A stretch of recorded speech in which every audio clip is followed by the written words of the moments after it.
Buongiorno e ben ritrovati a un nuovo appuntamento con Voi la Linea per approfondire i temi del giorno. Partiamo da Udine. Poco fa è stata presentata la nuova edizione di Freedoc proprio sulla loggia del Lionello. Allora ci colleghiamo con la nostra Isabella Gregorato per tutti i dettagli.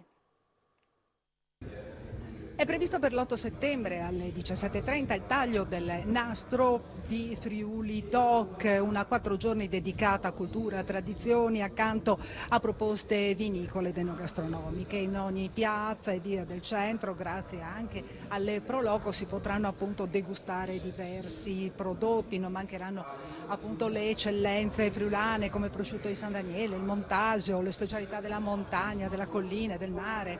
Insomma, ci sarà tutto un'offerta molto importante che rispecchia le realtà e le peculiarità della nostra regione. In questo momento si sta svolgendo la presentazione di questa 28ª edizione. Nell'occasione l'assessore ai grandi eventi del comune di Udine, Maurizio Franza, ha detto all'interno di una stagione che ha visto il turismo e la presenza di visitatori a crescere ulteriormente sia in termini quantitativi che qualitativi, l'evento di quest'anno rappresenta di fatto un ulteriore amplificatore di interesse verso la città. A questo punto vi proporrei anche una piccola testimonianza che abbiamo raccolto con l'assessore regionale Bini, al quale abbiamo chiesto come si presenta, sotto quali auspici si presenta questa edizione di Friuli Doc. E non dimentichiamoci che Friuli Doc rientra nel novero dei grandi eventi presenti in Friuli Venezia Giulia.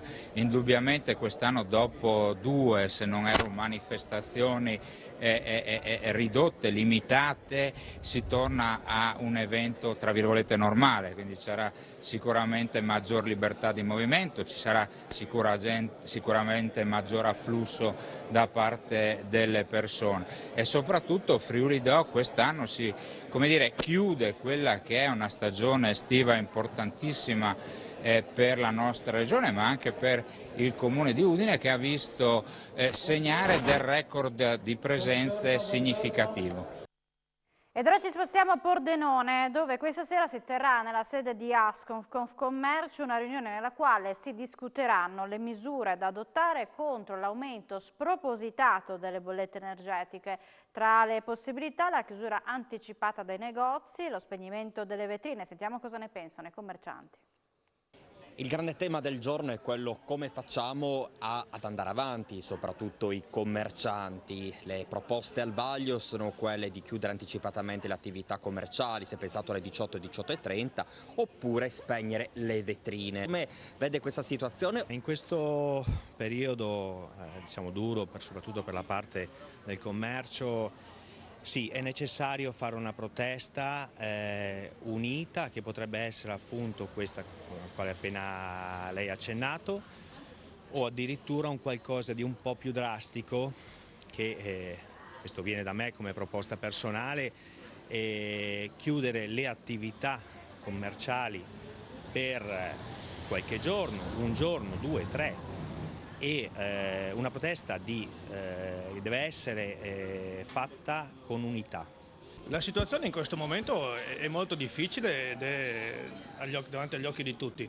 Il fatto di chiudere prima la sera alle 18-19 non so sinceramente se è la soluzione migliore, perché comunque sia è un momento di convivi, di aperitivo, che per noi, almeno come locali, ristoranti, bar, è un momento di lavoro. Mi viene anche da pensare che se dovessimo al contrario pensare ai costi fissi, uno potrebbe dire sì, a questo punto dovrei aprire di più invece che aprire di meno, perché il costo variabile lo capiamo, ma il costo fisso va smaltito magari in più ore. La soluzione in questo momento facciamo fatica a trovarne. Spero questa sera che sia una serata di confronto anche vivo.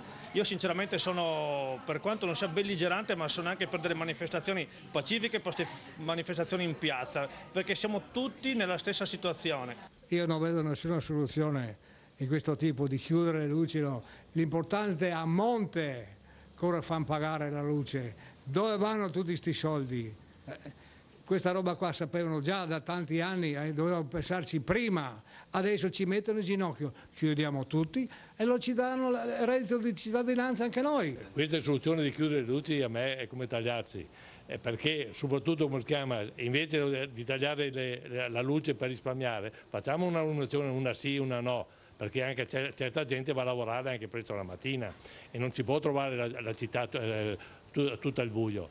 Dico questo, queste cose sono problemi, speriamo che a settembre qualcosa cambi. La soluzione che è stata proposta non so quanto può risolvere i problemi. È chiaro che, secondo me è evidente che queste manovre anche che stanno facendo è per incrementare le grandi distribuzioni e uccidere i piccoli. La soluzione non è che chiudere la luce 3 ore prima di una chiusura di un negozio andiamo a risolvere qualcosa. Bisogna risolvere a monte, purtroppo i piccoli negozianti, tutte quelle robe lì dovranno chiudere perché le bollette stanno aumentando sempre di più. Guarda, l'unica soluzione che io posso valutare adesso è quella di non fare più le pizze a pranzo, perché avendo appunto un forno elettrico ho un costo che non mi copre neanche il guadagno delle pizze. Quindi per il momento io quello che penserò di fare a breve sarà questo, per limitare al massimo il consumo di energia. Poi dobbiamo trovare una soluzione. Non la so neanch'io quale sia in questo momento, ne sto valutando. E gli ultimi rincari delle sue bollette sono raddoppiati o triplicati, per esempio? Sono passato, come suggerito da Ascom, di esporle. Io da luglio dell'anno scorso avevo 780 euro, quella di luglio di quest'anno era 4.300 euro. Gli aumenti sono stati significativi dell'energia elettrica e non solo, anche perché tutto il resto, tutto quello che riguarda i latticini sono aumentati in modo incredibile. Da dicembre fino adesso la mozzarella è aumentata di 2 euro al chilo, quindi già quella è una bella mazzata. Poi se ci aggiungiamo l'energia elettrica, io che ho una pizzeria, ho un forno elettrico, quindi ne consumo parecchia, allora lì incominciamo ad avere problemi seri e rischiare di chiudere. O magari uno pensa di diminuire il personale, l'altro magari non ce la fa proprio a chiudere. In ogni caso si creerebbe una reazione a catena che dopo si andrà, insomma, si avranno problemi più grossi. Noi siamo in chiusura, ma vi ricordo l'appuntamento con Informazione ritorna alle 16:30. Grazie per l'attenzione e buona giornata.